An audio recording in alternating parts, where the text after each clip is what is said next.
Tubers, welcome back to another episode of Maxwell Starr's Beer Review.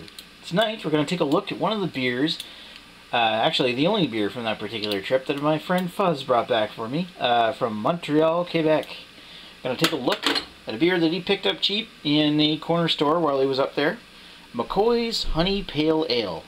It says, brewed with the finest malts and finest hops.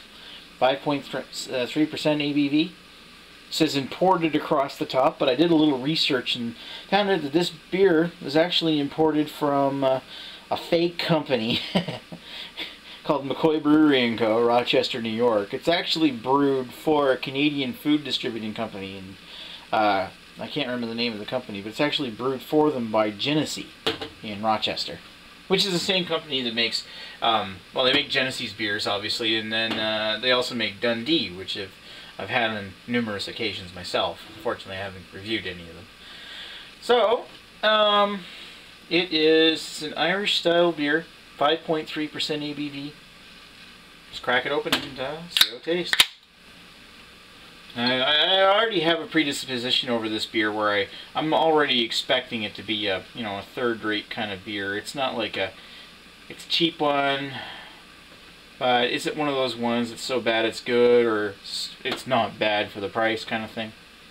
So, looking at that, it looks like it came up with a gratuitous amount of head.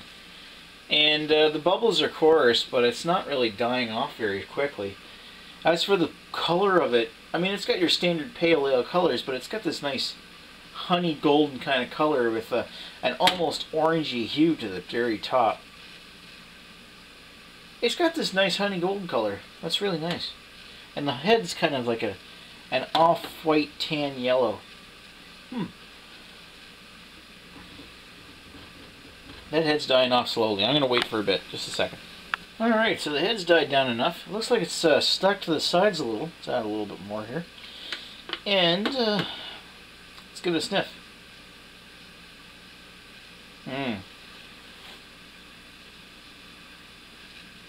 It's got a very chemically fruity kind of smell to it.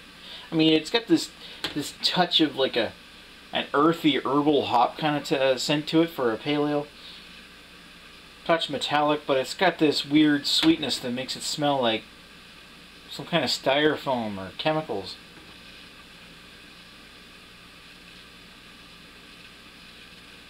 Maybe a touch of honey, but I'm not really picking up a whole lot in there.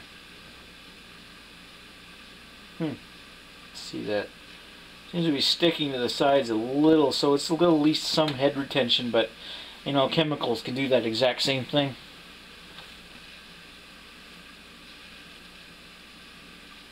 It smells like a half-decent honey pale ale, but mixed with like engine coolant or something. It's just got this sweet kind of chemical smell. But it's not like it's sufficient enough to be off-putting. It's just there enough to be noticeable, and it's not like a really offensive smell. It's just, I mean, it's not like engine coolant smells bad. It's just you don't really want to drink it. It's just like some kind of like freezy or something, like some kind of like blue candy or something that you ate when you were a kid. Blue's not exactly a natural fruit color, so blueberries. I mean, it's got this nice little sweet malt, maybe a touch of toasted grain, but for the most part, it's this chemical smell. Anyway, enough of blathering about the smell. Let's give it a taste.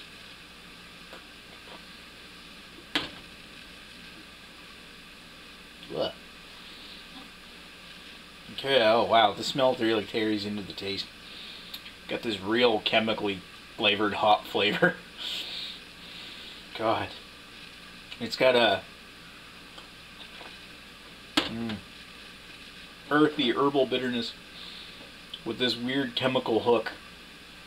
A little bit of metallic hook to it.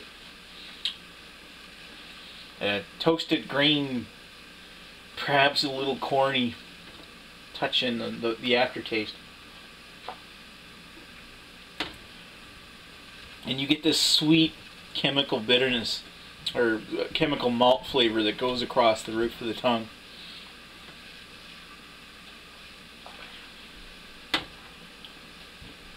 The honey's not really very detectable, but I mean, there's a bit there.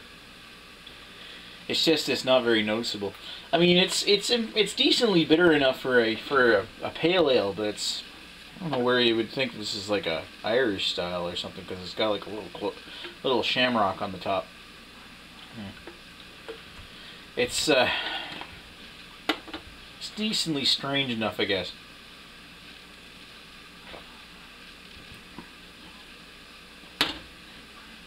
It's got this weird chemical bitterness. It almost feels like there's a touch of alcohol in it.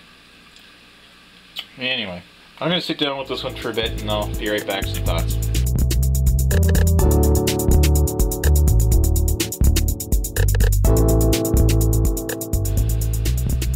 And we're back with McCoy's Honey Pale Ale. So what did I think about this particular brew? Well, it tastes cheap. And I understand it is dirt cheap. I think it was something like, I think my friend Fuzz said it was something like $6 for a 4-pack of this stuff.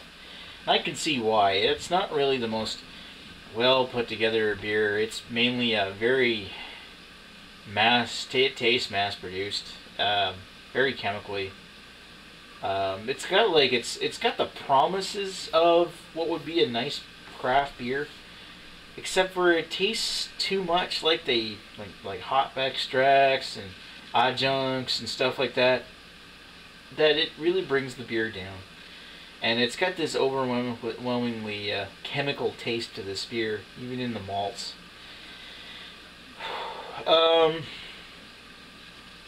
I think I will still be able to finish this beer, but it's not a beer that I would like to have again or even try again.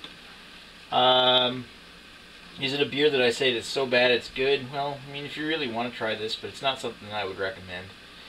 I'd say maybe steer clear of this particular brew just because it's I'm gonna give this one a 2 out of 5. It's not very great. In fact, I'd almost say it's avoidable. It's better than some beers out there, like well, you know, I'm not gonna name anything right now, but I think people can draw their own conclusions. Where I'd say that it's better than some beers out there, but it's not better than all of them, and it's probably in the lower echelon. So a 2 out of 5 is well deserved. It's not quite down to the level of 1.5, but you know, it almost like it's trying very hard to be very crappy. Alright, so 2 out of 5 for me, and thanks for watching Maxwell Starr's beer review. Hope you enjoyed watching this review of McCoy's Honey Pale Ale. If you see it, don't buy it. Anyway, thanks for watching, and talk to you later.